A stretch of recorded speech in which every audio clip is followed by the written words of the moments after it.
machine. I am getting into bed. Like, taking this skedaddle. Okay. And by the way, where's Dad? Dad's in the other room. You didn't tell him you were going to bed. Oh. Do you want to go tell Dad that we're going to bed? No. Should I tell Daddy we're going to bed? No. No. Do you want your brappy? Overboard. Yes, I do want Broppy, but make sure not to tell him. Don't tell him? Okay. Yes, I can pop out.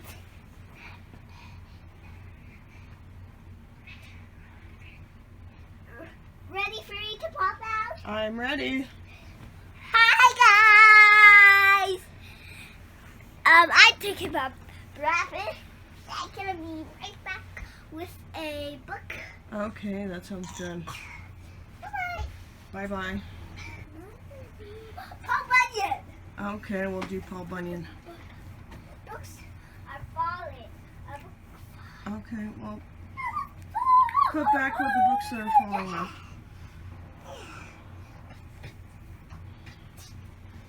Okay, we're doing a different book. Okay, well, get what book you want, baby. This Hold it one. up. What book is that? Oh, is that the Ewoks book? Okay. Just read what Okay. kind of book it is. Okay. This book is called Wicket Goes Yeah, Fishing. the book. So, what? It's called Wicket Goes Fishing, an Ewok Adventure. Yeah. So guys, we're just gonna read this thing. Okay, Mom reads. Okay. All right. It was spring in the Ewok village. As the first rays of morning sun filtered through the trees, Wicket bounced out of his hammock. He had the whole day planned. He was going down to the river to try out his new fishing rod for the first time. I bet I could catch more trout than ever today, he said and hurried outside to get ready. Wicket stabled his Pat Bordock Baga, packed a bag lunch, and strapped his bait and rod to the saddle. It's just you, me, and the trout today, he said happily, giving the Bordock a little pat. No walklings to worry about. Wicket was really looking forward to spending the day in the forest. He was tired of the hustle and bustle of the village. He was especially tired of walklings. They always tagged along after him and got in the way. He'd have enough babysitting, too. Yeah. right. Visits with the way. Happy Just then, Wicket's mother and baby sister Window walked by. Visit has a birthday. Do you want me to read the book, baby? Yeah. Where are you going, Wicket? Asked his mother. I'm trying out my new fishing rod, said Wicket. Why don't you take Window along, suggested his mother. She'd love to go with you. Wicket groaned. A walkling, his own baby sister on his fishing trip? She'd ruin his day for sure. But Mama, Wicket began. A stern look from his mother told him there was no point in stopping. What are you doing? Oh, wow. Did Sister get you a present? No, but you can look at them. Oh, she can look at them. Okay, good. Wow. What little dolly is that of? It's the Bride of Frankenstein. Okay. It's hard to tell from the back of the head. Yeah, Do you guys go to Dave & Buster's or we something? did. Oh, fun. Well, good. Well, let me see the next one. All right. You want to hold it up to the camera? It's a dragon. That's cool. I'm gonna show both of them. Cool. Those are the ones I want. You want to give Sister and Fire a hug, my love? Give them a hug. Come here, bud. Big, big hug. Woo! Like the puppy. That's Yeah. nice. Bagel. That's a good name. Because he's a beagle. Did you guys have fun tonight? Yeah. Cool. Well, I'm glad.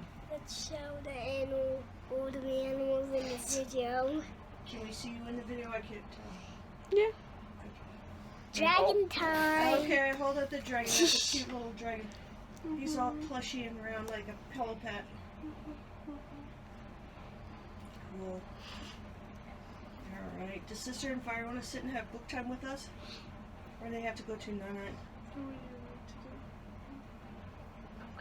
We'll probably go downstairs because we have to let Nova out. Okay. Are Do you want to come sit next to me? Just then, Wicket's mother and baby sister Window walked up. Where are you going, Wicket? Asked his mother. I'm going to try out my new fishing rod, said Wicket. Why don't you take Window along, suggested his mother. She'd love to go with you. Wicket groaned. A walkling, his own baby sister on his fishing trip? She'd ruin his day for sure. But Mama, Wicket began. A stern look from his mother told him there was no point in arguing. All right, she can come, said Wicket gloomily, but she'd better be good. Window beamed happily and scampered along after her big brother. You're too little to walk to the river, Window, Wicket said. You'll have to ride Baga. He lifted her into the saddle. Don't touch anything. Understood? Window smiled sweetly and nodded her head. Wicket scowled as he took the reins and led Baga out to the village. He hadn't planned on walking all the way to the river, and he certainly hadn't planned on taking care of Window. See a picture?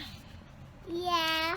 Cool. I'm sitting all the way back here so I can see the picture in the camera. Okay. The forest was cool and smelled of pine and honeysuckle. As Wicket walked along the path, he thought about the river. It must be teeming with trout.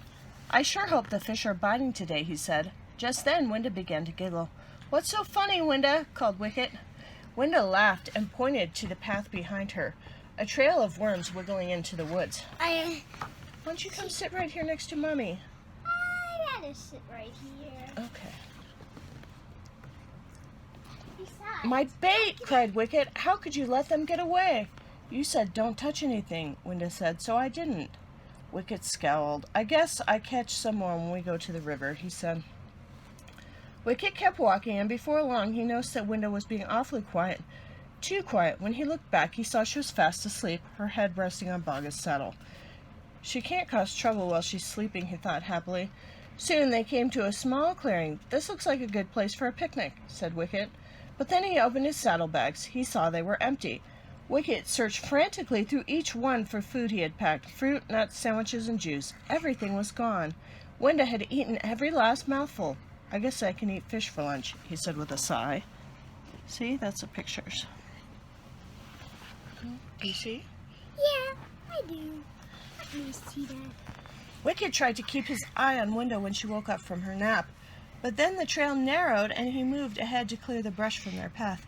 When he returned, he found Window twirling his new fishing rod around like a baton. Put that down, he shouted.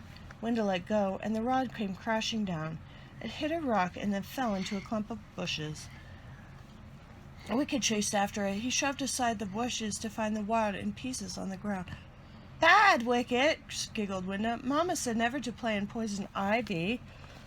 Wicket looked around him and suddenly began to itch. That does it, he shouted angrily. I've had it with you, Window. First you let all my bait loose, then you ate my lunch. Now you've broken my brand new fishing rod, and on top of that I've got poison ivy. I'm sick and tired of this. We're going home. See the pictures? Yeah. Soon they arrived back at their hut. Wah! Cried Window, running into her mother's arms. Wicket stomped in behind her and sat by the fireplace. Their mother listened to the whole story and shook her head. There, Window. Wicket didn't mean to hurt your feelings, did you, Wicket? And I suppose she didn't mean to break my new fishing rod or eat my lunch or lose my bait or ruin my day, he cried. That's enough, Wicket, said his mother. Go over to Logre's hut and see if he has a powder for that rash. Wicket stumped out the door. Logre was the old medicine man, and Wicket loved to visit him. They have just the potion for your poison ivy, said Logre. It will only take a few minutes to prepare. While the medicine man worked, Wicket told Logre about his terrible day with Window and how fed up he was with walklings. They follow me everywhere. They get in the way and they're always breaking things, he said. Logre stopped for a moment and then added an extra ingredient to the powder. He poured the powder into a cup of tea and offered it to Wicket. This is just what you need, he said. See the pictures? Yeah. Cool. I'm sitting on the side. I know. Suddenly, Wicket's itching was gone. In its place was a warm, drowsy feeling. He heard Lord Grey's voice saying, Dream, Wicket, of lessons learned and forgotten. Wicket dreamed of a time a long, long ago when he was still a walkling. He was the youngest in the family. Window hadn't even been born yet. It was a misty morning. Wicket's big brother, Weechie, had just gotten a brand new bow and arrows and was going into the forest for target practice. Weechie put his bow and arrows into a pouch and strapped them to the saddle in a big, shaggy burdock. "I'll lead the burdock for you," offered little Wicket easily. "All right, but be careful," said Weechie, and they set off into the forest. See, there's the pictures.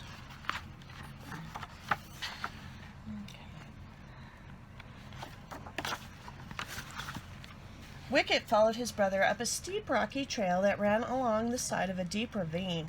As the burdock slowly picked his way along the trail, Wicket fell farther and farther behind Weechie. "Hurry up, you porky old burdock," Wicket ordered, giving the reins a sharp tug. The burdock stumbled, and as it did, Weechie's new arrow slipped out of the pouch and went shattering to the bottom of the ravine. "Wicket," shouted Weechie, "I told you to be careful." "I know," said Wicket sheepishly. "I'm sorry." Weechie looked down into the ravine. "I'll never be able to climb down here," he said. "All my arrows are gone for good." "Look, Weechie," cried Wicket, "you can still use the bow as a slingshot." He demonstrated by grabbing a rock, setting against the string, and pulling back. But he pulled too hard. Ploing! The string snapped in two. "I've had enough of you for one day," cried Weechie angrily. "Go home and leave me alone. You've ruined everything." See the pictures? Yeah. Okay. Hurt and confused, little Wicket ran to his soul tree. He sat under all day thinking about Weechie and the bow and arrows. "I only wanted to help," he sniffed. "It's hard being a walkling. Nobody wants you around, and you're never old enough to do anything by yourself. If I had a kid brother or sister, I'll never ever be mean to them," he decided. See the pictures? Let's see what happens now.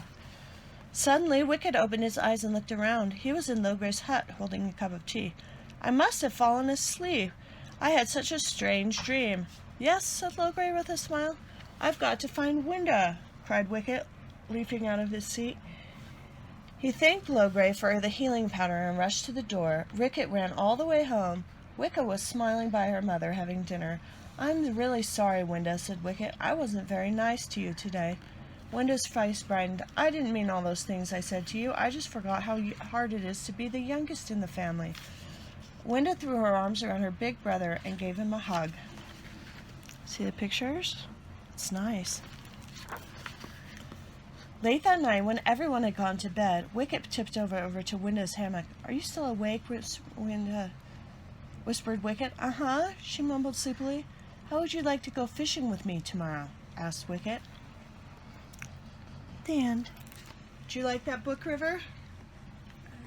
Uh-huh. All right. Can you say goodnight?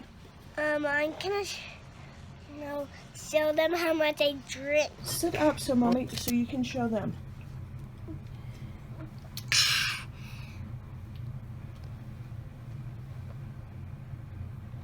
Is that how much you drink? 2 cups? I drink more than just 2 cups. Oh. Right.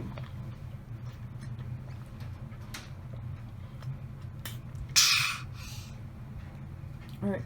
Baby, we gotta turn out the light. Say night-night. Can you say goodnight?